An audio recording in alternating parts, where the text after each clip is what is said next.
Hello guys, welcome to my channel. आज मैं आपको एक बहुत ही ज़्यादा इंटरेस्टिंग टॉपिक के बारे में बताने जा रही हूँ जिसका नाम है एग फ्रीजिंग। और मैं आपको एग फ्रीजिंग के साथ साथ स्पर्म फ्रीजिंग के बारे में भी बताऊंगी। ठीक है, तो चलो स्टार्ट करते हैं अपनी वीडियो को। जानते हैं कि एग फ्रीजिंग क्या होता है। देखो, एग फ्रीजिंग को साइंसी लैंग्वेज में हम oocyte क्रायो प्रिजर्वेशन भी कहते हैं।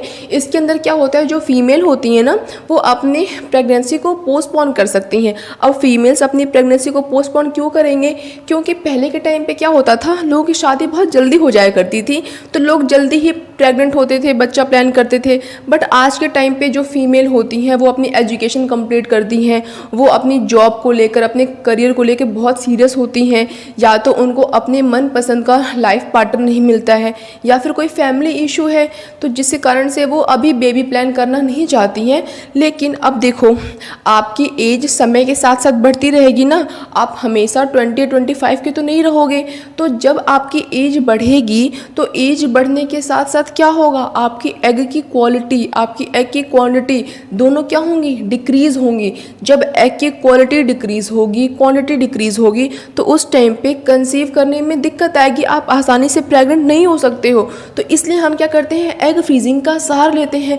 क्योंकि जैसे जैसे हमारी उम्र बढ़ती है, जो AMH हार्मोन होता है उसका जो लेवल होता है वो डिक्रीज़ होता है, जिसके कारण से एग की क्वालिटी भी क्या हो गई है, डिक्रीज़। अब जब क्वालिटी ही डिक्रीज़ हो गई तो प्रेगनेंसी में तो दिक्कत आएगी ना।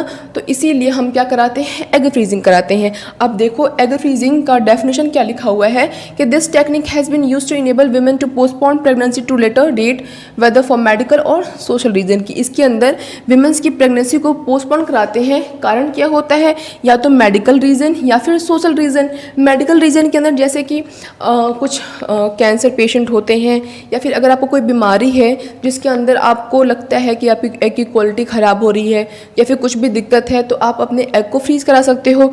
या फिर सोशल रीज़न हो सकता है आपका कुछ भी, आपका पढ़ाई लिखाई से रिलेटेड कुछ भी, या फिर जॉब करियर, तो उस दिक्कतों को हम क्या कहते हैं, सोशल रीज़न कहते हैं। ठीक है, अब देखो नेक्स्ट कि एडवांटेज क्या होता है एग फ्रीजिंग का। तो मैंने आपको पहले ही बताया कि सपोज दैट कि आपकी शादी होती है 35 में, ठीक है, और 35 में शादी होने के बाद आप चाहते हो कि अभी मेरे को बेबी प्लान नहीं करना है, 4-5 साल का मुझे गैप चाहिए। तो 40 की एज में क्या होगा, आपकी एग की क्वालिटी कितनी ख़राब हो चुकी होगी। अब तो 50 के लगभग क्या जाता है, मेनोपॉज हो जाता है। उस टाइम पे तो आप प्रेग्नेंट नहीं हो सकते हो ना।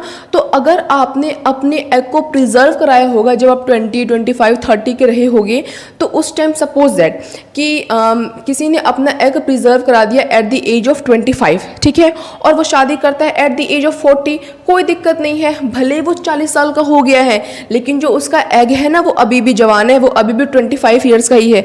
तो बाद में अगर आप उसको 45 की ईयर में प्रेग्नेंट होना होगा, बेबी प्लान करना होगा, तो वो जिसने अपना एग प्रिजर्व कराया था ना, वहाँ से वो क्या कर सकता है, इम्प्लांट करा सकता है बेबी, और कोई भी दिक्कत नहीं आती है, क्योंकि आपने एग को अपने अच्छी एज में प्रिजर्व कराया है।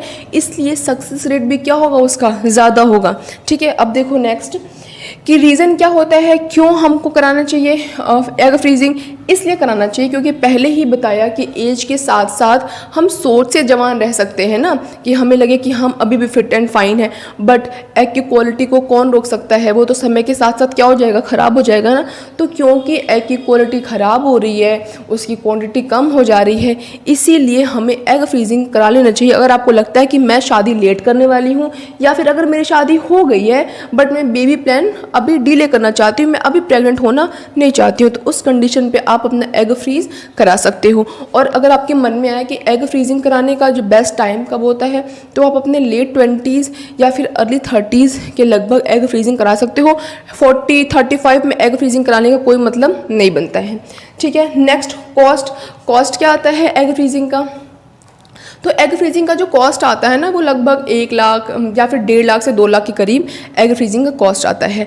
अब आपके मन में आ रहा होगा स्पर्म फ्रीजिंग। तो स्पर्म फ्रीजिंग का जो कॉस्ट आता है ना, वो एग फ्रीजिंग की कॉस्ट से बहुत कम है, ये 2 लाख के लगभग है एग का।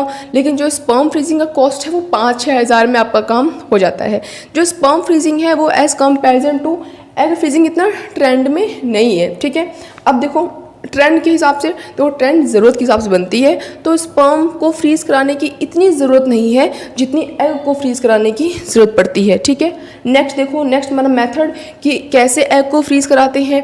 तो देखो, आपकी जो पीरियड्स होते हैं, पीरियड्स के सेकेंड डेज आपको बुलाते हैं, ठीक है। फिर आपको इंजेक्शन देते हैं जो कि आपके हार्मोन्स को स्टिमुलेट करता है, जिसके बाद आपके फॉलिकल्स डेवलप होते हैं, ओवरी में एग डेवलप होते हैं, मैच्योर होते हैं। उसके बाद जब आपके एग का साइज़ 18 mm टू 20 mm, जब इतने लगभग का एग का जो साइज़ होता है वो हो जाता है, तो आपकी ओवरी से एग को निकाल लिया जाता है, ठीक है। उसके बाद उसको हम फ्रीज़ करते हैं। क्या घर वाले फ्रिज में? नहीं, उसको फ्रीजिंग डिवाइस होती है, बट उसके बाद अंडर लिक्विड नाइट्रोजन के अंदर एग को फ्रीज़ करके रखा जाता है।